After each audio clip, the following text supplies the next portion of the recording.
त्याच्या मृत्यूला 17 वर्ष झालीत, पण तरीही तो पुन्हा एकदा जगातला नंबर 1 आर्टिस्ट ठरलाय. विचार करा, मृत्यूनंतर सुद्धा त्याची क्रेज इतकी आहे. मग तो जेव्हा जिवंत होता तेव्हा त्याचे फॅन्स काय लेवलचे क्रेझी असतील.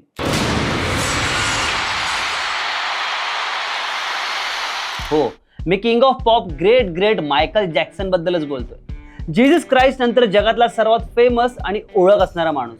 एमजे पुन्हा ट्रेंडिंग असण्याचं कारण म्हणजे त्याचा एक बायोपिक आलाय मायकल नावाचा, ज्यामध्ये त्याचा भाचा जॅफर जॅक्सनने त्याचा रोल केलाय.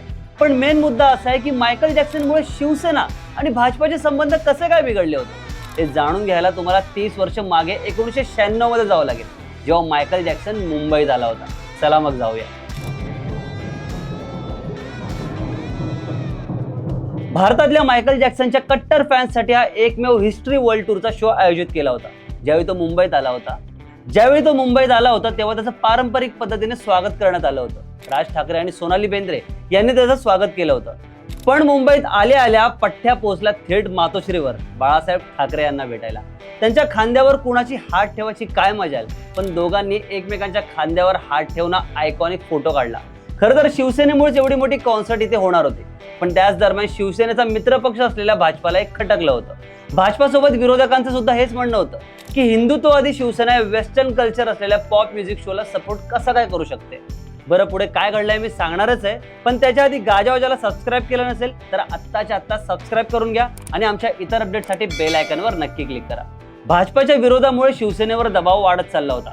वर्षभर आधीच दोघांनी सरकार बनवलं होतं. ते सोडा, त्यावेळेच्या शिवसेनेतल्याच काही नेत्यांना हे सगळं पॉप कल्चर अश्लीलता वाटत होतं. एका भाजपच्या नेत्याने तर नाव न सांगण्याच्या अटीवर एका मासिकाशी बोलताना म्हटलं होतं की या जॅक्सनने आमच्यात फूट पाडली. शिवसेनेला आमच्या राजकीय संबंधापेक्षा जॅक्सन अधिक महत्त्वाचा वाटतो का? खटके उडू लागले होते. त्यामुळे शिवसेनेने भाजपाला या कार्यक्रमापासून दूर राहायला सांगितलं होतं. बाळासाहेबांचं तर मायकल जॅक्सनला आणि या कॉन्सर्टला जोरदार समर्थन होतं. बाळासाहेब म्हणाले होते, एक तर तो उत्कृष्ट कलाकार आहे आणि आपण एक कलाकार म्हणून त्याचा स्वीकार केला पाहिजे. खूपच कमी लोकांना त्याच्यासारखं नाचता येतं. त्याच्यासारखं नाचायला गेला तर हाडं मोडून बसाल. आणि संस्कृतीचं म्हणाल तर संस्कृती म्हणजे काय? तो अमेरिकेतल्या काही मूल्यांचं प्रतिनिधित्व करतो आणि भारतीयांना ती मूल्य स्वीकारण्यात काही गैर नाही. जॅक्सन ज्या अमेरिकेचं प्रतिनिधित्व करतो ती आपल्याला आवडलीच पाहिजे. दुसरी गोष्ट म्हणजे त्याच्या एका कॉन्सर्टमुळे लाखो लोकांना रोजगार मिळणार होता. तर प्रॉब्लेम काय? पण तरी भाजपा काही ऐकायला तयार नव्हती आणि एकट्या मायकल जॅक्सनमुळे महाराष्ट्रातल्या 2 मोठ्या पक्षांमध्ये मित्र पक्षांमध्ये काडीमोड झाली होती. पण काही म्हणा, बाळासाहेबांसमोर कुणाचं काहीच चालत नव्हतं. ते बोलले मायकल आवडतो तर आवडतो, कॉन्सर्ट होणार तर होणार. या कॉन्सर्टची जबाबदारी बेरोजगार लोकांना रोजगार देणाऱ्या शिवसेनेच्या शिव उद्योग सेनेकडे होती. कार्यक्रमातून होणारं पूर्ण प्रॉफिट सुद्धा या संघटनेला दान करण्याचं आश्वासन मायकल जॅक्सननेच दिलं होतं. त्यामुळे बाळासाहेबांनी कॉन्सर्ट करूनच राहायचं हे ठरवलंच होतं. या सर्व गोष्टी लेखक सुकीतू मेहता यांच्या maximum city Bombay lost and found या पुस्तकात मेन्शन केलेल्या आहेत. पण काही म्हणा, मुंबईत मायकल जॅक्सनने बाई राडाच घातला होता. त्याने आपली 19 गाणी प्रेझेंट केली होती. Billie Jean, beat it, black or white, thriller, dangerous, they don't really care about us या सगळ्या लेजेंडरी गाण्यांवर अख्खी मुंबई थिरकली होती. ते सोडा, जितकी लोक कॉन्सर्टमध्ये होती त्याच्या डबल लोक स्टेडियमच्या बाहेर होती, ज्यांना तिकीट मिळाली नव्हती. प्रचंड ट्रॅफिक जाम झालं होतं. त्यावेळी मुंबईमध्ये आवाजाच्या लिमिटेशनचे काही रूल्स नव्हते.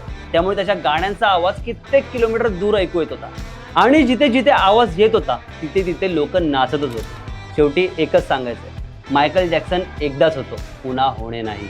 अशीच नवनवीन माहिती जाणून घेण्यासाठी गाजावाजाला लाईक, शेअर, फॉलो आणि सबस्क्राईब करायला विसरू नका.